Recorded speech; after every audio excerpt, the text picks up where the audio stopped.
Well, The Daily Show, I like to say The Daily Show started 5 years before The Daily Show actually started. I was a stand-up comedian and doing kind of observational humor about family and relationships. I wasn't very political in my act. I had politics. And one night, I went on a blind date with a guy who, I don't know why anybody thought this would be a good match. I suggested we go see La Dolce Vita. I'd never seen it in a theater. And he said to me, isn't that in black and white? To which I probably should have not continued the date, but I went for it.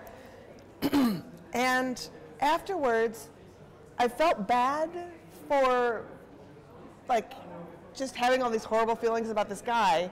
So instead of just going home, I decided I would make myself feel better by inviting him for a drink and continuing the evening. The evening ended up at a bar the night of the first Gulf War. And it was the first time I think the entire world watched a war unfold in our living rooms. And there was a theme song and there was graphics, and I just observed it and I thought, are they reporting on a war or trying to sell me a war? And at the moment I thought that, my date goes, this is so cool! And I thought, wow, how many people in America are thinking that and being manipulated by the dramatics of this war? And everything in me changed right then. The way I started observing media, the way I started talking about things on stage, because I realized, wow, the advertisers on our news are actually influencing what the news can talk about. If a news organization is owned by GE, does that mean we're really going to get real news? When you see ads for British Petroleum saying how great they've done cleaning up the Gulf, can we really trust the reporting on what's actually going on in the Gulf? So I followed this stuff, and 4 years later, Comedy Central called and said, hey, we want to do a show that is talking about the news. You've kind of developed this niche. Do you want to help us do it? What kind of effect the comedians really have? Why are comedians trusted? You know, in America, this was 1991, the scenario that I set about the Gulf War. We now have a generation of young people who have only seen a cartoonish version of the media. They don't trust it. So who they do trust are the satirists and shows like The Daily Show, who call, can I say bullshit? Who call bullshit on the way they're being presented information. They're invested in us and trust us to be invested in calling the shots, because they've never seen a media that actually did its job. Shows like The Daily Show are still on a comedy network. You know, they're followed by a cartoon. And so while we can raise awareness and hopefully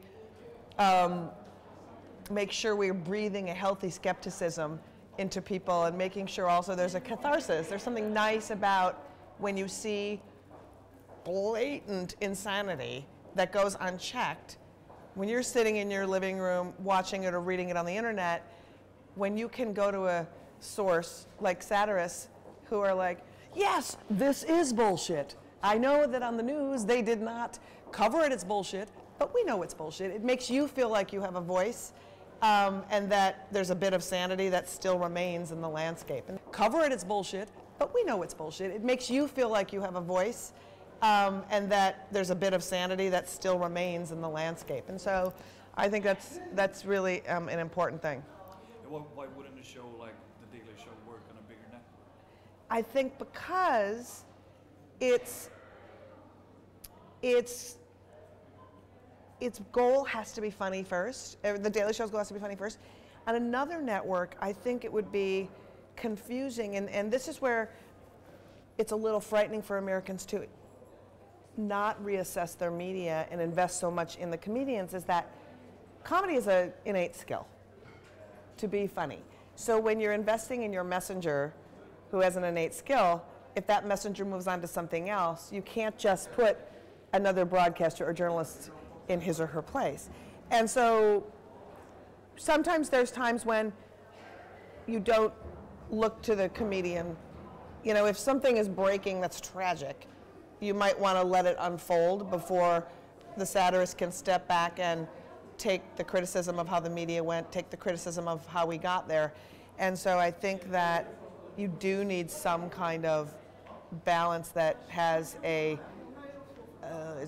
guess the word is a serious tone to it. So I think that's probably why, because you can't, with comedy, you can delve a little bit deep, but not too deep. Because comedy, you bank on the fact that people have some semblance of the story. If you have to explain it, it's pretty hard to then start telling jokes about it. So, you know, it's hard to dive into, you know, the Middle East crisis or what's going on in Israel. And so things that are really hard to talk about, you know, we would hope we would have a strong media to do that. And sadly, we don't. So when we look at the way Americans view foreign affairs and international affairs and almost the blatant disregard for anything outside of the borders, it's upsetting in the kindest of words, it's upsetting. In the most profound, it's disgusting. Well, I think that it's kind of threefold, because the influence they have is they can report on the story. They can also then report on the way the media doesn't deal with the story. And I'll give you an example. Recently, in this last election, there was someone running for a Senate race who went on a news program and said that he talked to a physician who told him that if a woman was legitimately raped, that her body had some kind of magical powers to shut down the sperm of a rapist and not get her pregnant. Okay.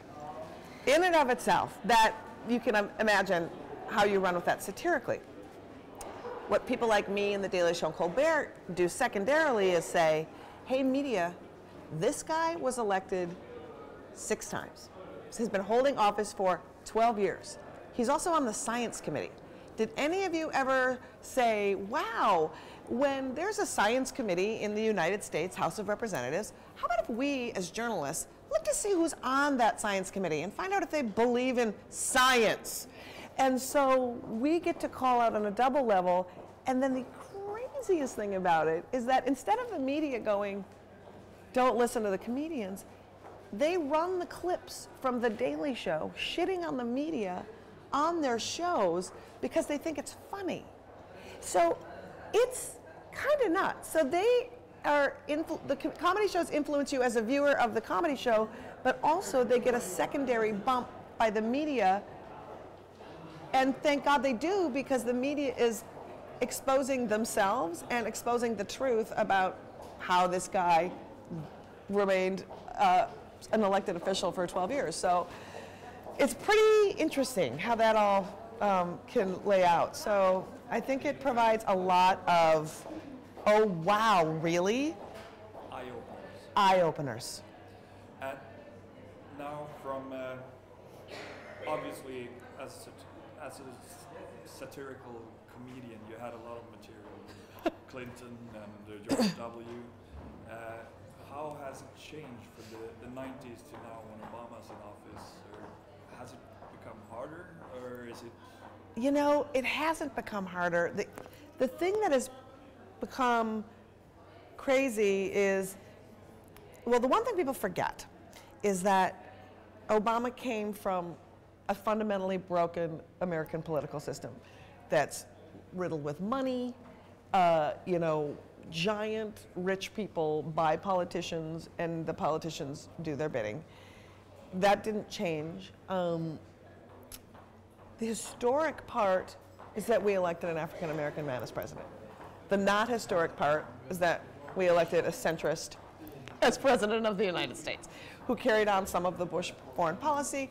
You know, a lot of the debates around drones, about detention, about, you know, warrantless wiretaps. There's a lot of things about Obama that people are skeptical about. And it's so cool to be in Sweden, where you guys have the first ever feminist party, And we are battling in America the most like anti-feminist time in our history. And so it's my mind is kind of swimming being here and speaking on this day, knowing what the political landscape is there versus what's happening here.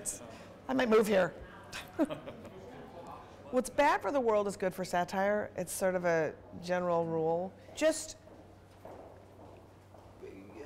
a preemptive invasion of a country became okay because nobody called it out.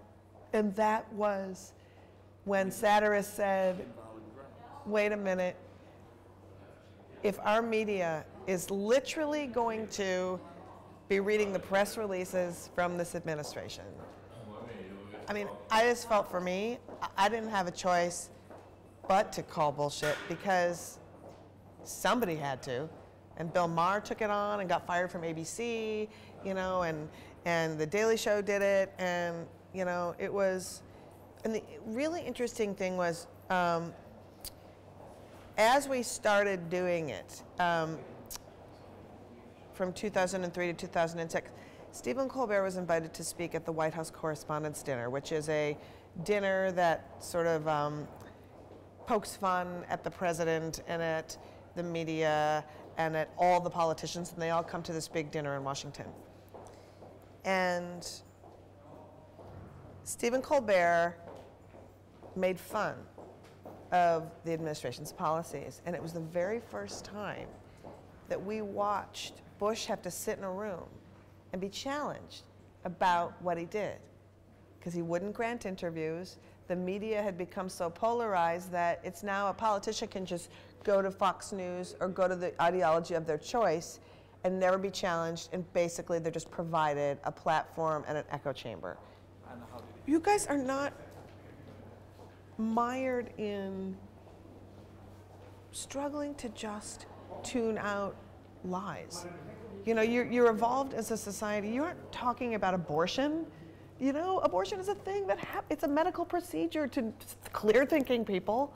So you're not having to fight these like tremendous fights. You may be fighting about an ideology of how you get things done or how you prioritize something. But from what I've observed, you're not arguing whether or not we should take care of it. You know, the fact that I live in a country where we are fighting for billionaires to not pay any more taxes, and the way that we keep them rich is by asking poor elderly people to cut their national health insurance by less. I can't even explain to you how crazy that is and feels. And so, but every society, if you have politicians, you have idiots that should be kept in check. And so I feel like there always should be somebody or some kind of comedy show that is observing the landscape, and if for no other reason, so that those who are in power know that someone is keeping them in check. I haven't watched a lot of Swedish news, and so the question I would ask you is does your news look like American news, where it's gorgeous people and all these graphics and all this crap, and you're focusing on things that don't matter? So you're getting, oh, good. Because I think the format of the news and what it has become is just as important as what's in the news. And so maybe the reason you don't is because, for the same reason we didn't until this blossoming of 24-hour news happened in America. You know, that was really when there was a landscape. Viewers became used to and would laugh at these conventions they would put out there and the fear tactics they would take in the reporting. I mean, there's news stories like, your mattress, what you don't know might kill you. They'll just create some fear thing and then talk about how there's been 3 instances in the history of the mattress where they've, you know, fallen off a truck onto a person who happened to be standing by the truck. And it's like, oh my God, you guys dug up that bullshit. Meanwhile, you know, stuff's going on that's much bigger. So it's shiny object news. It's a problem. Often the powerful are conservatives. And the, you know, good news for the big guy doesn't really work in, you know, satire. And so if you are defending the big guy and that's your thing, and you're, you know, defending taking away liberties, I mean, what are you? You're a talk show host on the radio. So I think why in America there's more political satire on the left, and there's more conservative right-wing radio hosts who kind of use fear and anger as this sort of thing that gets the emotions going of the conservatives, where I think humor and outrage through humor is what's the fuel of the American left.